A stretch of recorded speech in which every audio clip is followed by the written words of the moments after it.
I, 26F, have been living alone in my apartment since my dad passed away 5 years ago from pancreatic cancer. My relationship with my mom Tamara, 48F, has always been complicated. While dad was the warm, caring parent who came to all my school events and helped with homework, mom was more focused on building her career as a corporate lawyer. She would often miss important events in my life because of work commitments, and our conversations usually revolved around my grades and future career prospects rather than any emotional bonding. When dad was diagnosed with cancer, I expected mom to finally step up and be there for him, but she buried herself even deeper in her work. She claimed we needed the money for his treatment, but dad's insurance covered most of it.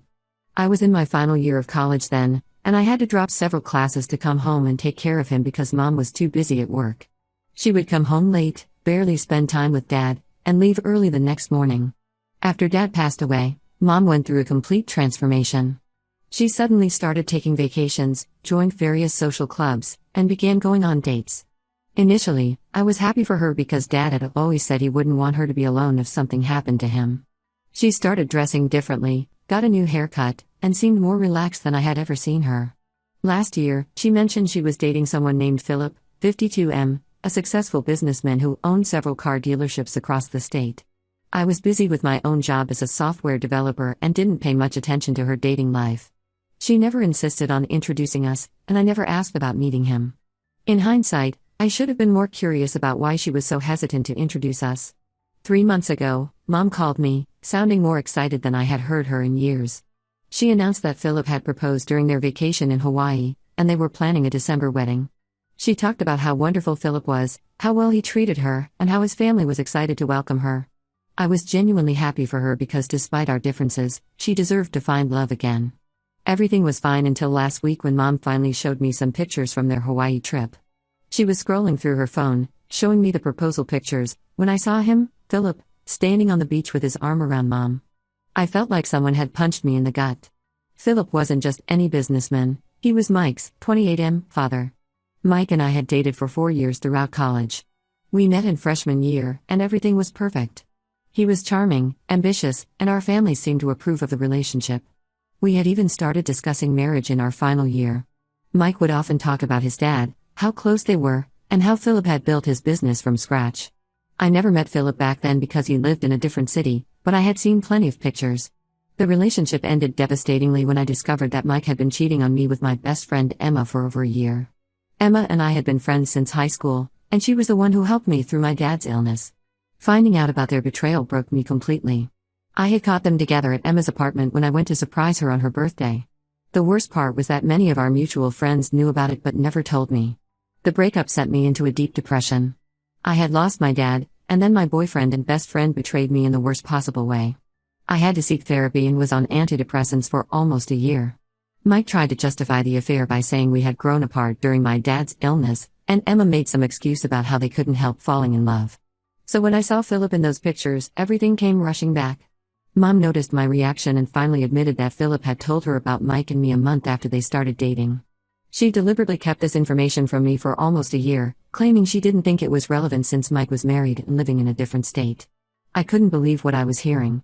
Not only did she hide this crucial information from me, but she also expected me to attend her wedding where I would have to face Mike, his wife, who might be Emma, and his entire family who probably knew about how he had cheated on me.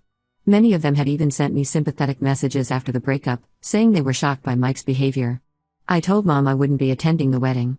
She immediately got defensive and accused me of trying to ruin her happiness just because my relationship with Mike didn't work out. She said I was being immature and selfish, and that I should be happy that she found someone who makes her feel young again. My younger brother Tom, 24M, sides with Mom. He thinks I'm overreacting because he never liked Mike anyway and doesn't understand why I'm making such a big deal about this. But Tom was away at boarding school when everything happened with Mike and Emma, so he didn't see how badly it affected me. Mom has been calling and texting constantly, saying she won't be able to enjoy her special day without me there. Philip even called to apologize for not being upfront about everything earlier, but in the same breath, he said I should put the past behind me and attend the wedding for Mom's sake. I've blocked everyone except Tom and asked him to tell Mom I need space. I don't think I'm being unreasonable here. She knew about this for months and chose to hide it from me. Now they're all trying to emotionally manipulate me into attending this wedding where I'll have to face the people who caused me so much pain. Ida for standing my ground? Update 1. It's been 3 weeks since my last post, and the situation has escalated far beyond what I expected. After I blocked Mom and Philip on my phone, they started showing up unannounced at my workplace. Mom would wait in the lobby, trying to catch me during lunch breaks. It got so bad that my team lead noticed something was wrong and I had to explain the situation to her. She was understanding enough to let me work from home for a few days. They didn't stop at my workplace. They started showing up at my apartment too. I had to explain everything to my building security and specifically request them not to let Mom or Philip in.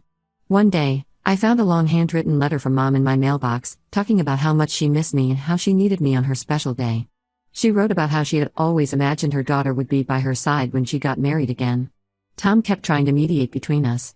He would call me every day, telling me how Mom wasn't eating properly and crying all the time. He said she regretted not telling me sooner and just wanted a chance to explain herself.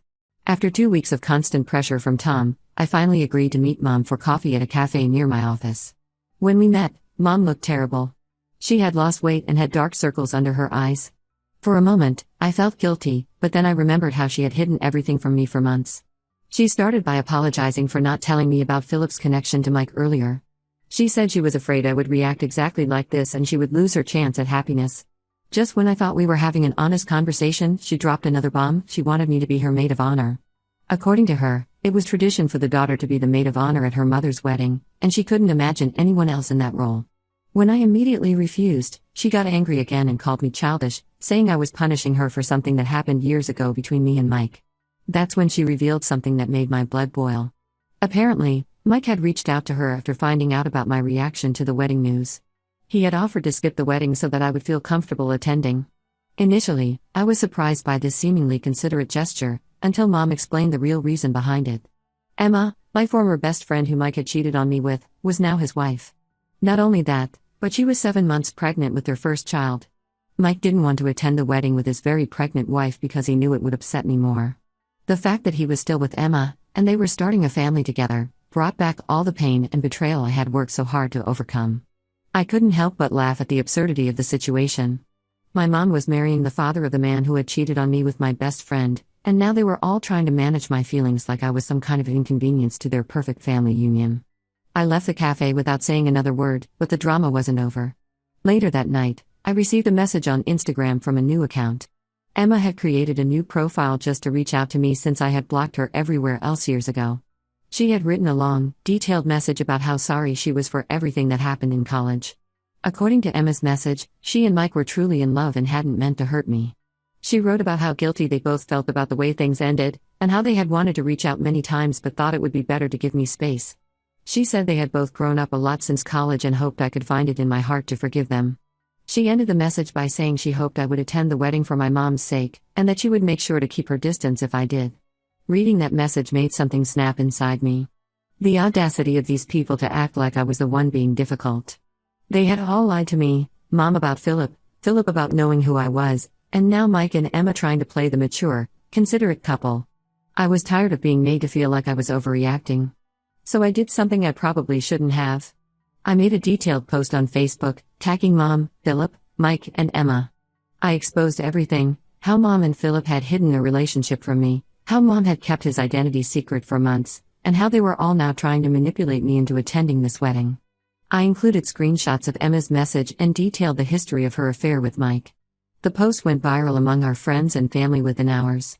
Mom's phone started blowing up with calls from her friends and colleagues who were shocked that she would hide something like this from her daughter. Some of her closest friends, who knew what I had gone through after Mike's betrayal, were particularly judgmental about her decision to marry his father without telling me. Philip's family started giving him grief about not being honest from the beginning. His sister, who had been especially kind to me during my relationship with Mike, commented on my post saying she was disappointed in her brother's behavior. Tom called me later that night, saying I had gone too far with the Facebook post. He said I should have handled this privately instead of airing our family drama on social media. But I disagree. They all try to manipulate me in private, so why shouldn't I expose their behavior publicly?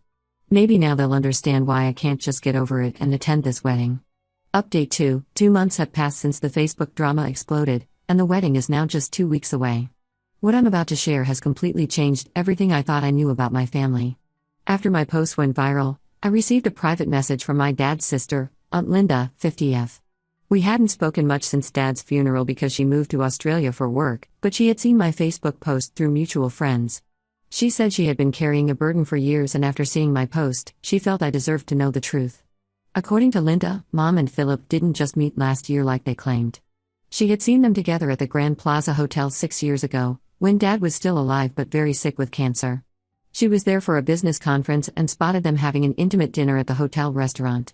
At first, she wasn't sure it was Mom because she was dressed very differently from her usual corporate style, but she clearly saw them holding hands and acting like a couple.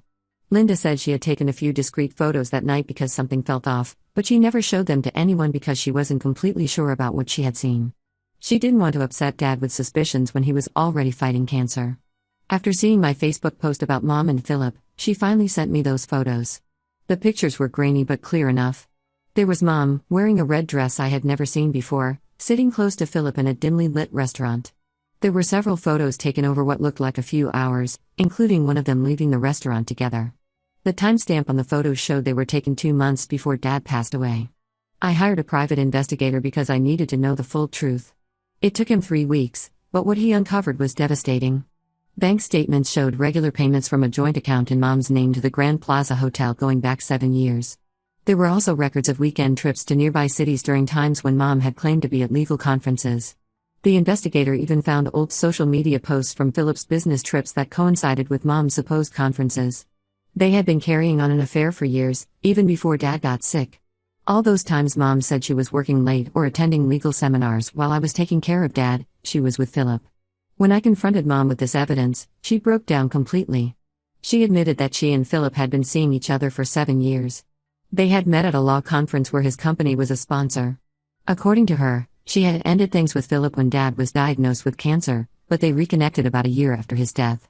She begged me not to tell anyone else, especially Philip's family. She said it would ruin everything they had built together. She tried to justify it by saying she and Dad had grown apart years ago, that they were staying together just for Tom and me. She claimed she had found true love with Philip and deserved a chance to be happy. I was disgusted. While Dad was fighting for his life, thinking Mom was working hard to pay for his treatment, she was having romantic dinners with Philip. All those nights I spent alone with Dad in the hospital, all those times he asked for her, she was with her lover. But the worst revelation came when I started going through Dad's old emails. Tom helped me hack into his account because we remembered him mentioning something about keeping important documents there. We found several draft emails to his lawyer from around the time he was sick. In these emails, Dad wrote about suspecting Mom was having an affair. He had noticed changes in her behavior and found some suspicious receipts. He was planning to change his will because of this, but he died before he could make the changes. Reading those emails broke my heart all over again. Dad knew, or at least suspected, what Mom was doing. He died carrying that pain, probably trying to protect Tom and me from the truth. Every time I think about how she let him die while carrying on with Philip, I feel physically sick. Tom was just as shocked as I was. He had always defended Mom, thinking she was just devoted to her career, but now he finally saw her for who she really was. We spent hours going through Dad's emails, trying to piece together what he knew and when he knew it. There were also some emails to his brother about possibly divorcing Mom, but he never sent them. The truth about their affair explains so much: why Mom was so hesitant to introduce me to Philip, why she kept his identity secret for so long, and why she's been trying so hard to manipulate me into accepting their relationship. She's not just marrying her new love, she's marrying her affair partner of 7 years. Update 3. It's been 2 weeks since the wedding was supposed to happen, and everything has fallen apart in the most dramatic way possible. I say supposed to because the wedding never took place. Here's what happened after Tom and I discovered the truth about Mom and Philip's affair. Tom and I spent several days gathering all the evidence, the photos from Aunt Linda, the investigators' reports, Dad's emails, and even some old credit card statements we found in Dad's study showing Mom's hotel expenses. We created a detailed timeline of their affair and how it overlapped with Dad's illness. 3 days before the wedding, we called a family meeting at our house. We invited Philip's entire family, including his ex-wife Patricia, 50F, Mike, Emma, and all their relatives who were in town for the wedding. Mom tried to stop us, but Tom threatened to expose everything on social media if she interfered. When everyone gathered, we presented all the evidence. We showed them how Mom and Philip had been seeing each other for years before Dad's death, including during his battle with cancer. Patricia, Philip's ex-wife, completely broke down. Apparently, Philip had blamed their divorce on her emotional distance and inability to support his ambitions. Now she knew he had been cheating on her with Mom the entire time. Mike's reaction was unexpected. He stood up, looked at his father, and said he finally understood why Dad had been so understanding about his affair with Emma. Philip had normalized cheating so much that Mike grew up thinking it was okay to betray someone who loved you. He then turned to me and posted a public apology on Facebook, acknowledging how his parents' behavior had influenced his own moral compass. The wedding was called off that same day. Philip's sister Mary announced that she was pulling her financial support for the wedding. She had been paying for most of it, and most of the guests canceled their attendance. Philip tried to do damage control by offering to postpone the wedding, but by then, the truth had spread through our entire social circle. Mom lost most of her friends, especially those who had known Dad. Her law firm's partners called her in for a meeting because some clients were uncomfortable working with someone who had displayed such questionable ethics. She's now on an indefinite leave of absence. Philip moved to Florida after his family cut him off. His business partners bought out his share of the dealerships because they didn't want to be associated with the scandal. Last I heard, he's trying to start a new business there, but his reputation followed him. Some of Dad's old colleagues from the community college where he taught reached out to Tom and me. They confirmed that Dad had discussed changing his will with them. They're now helping us build a case to contest certain parts of Mom's inheritance, particularly her claim to Dad's pension and life insurance.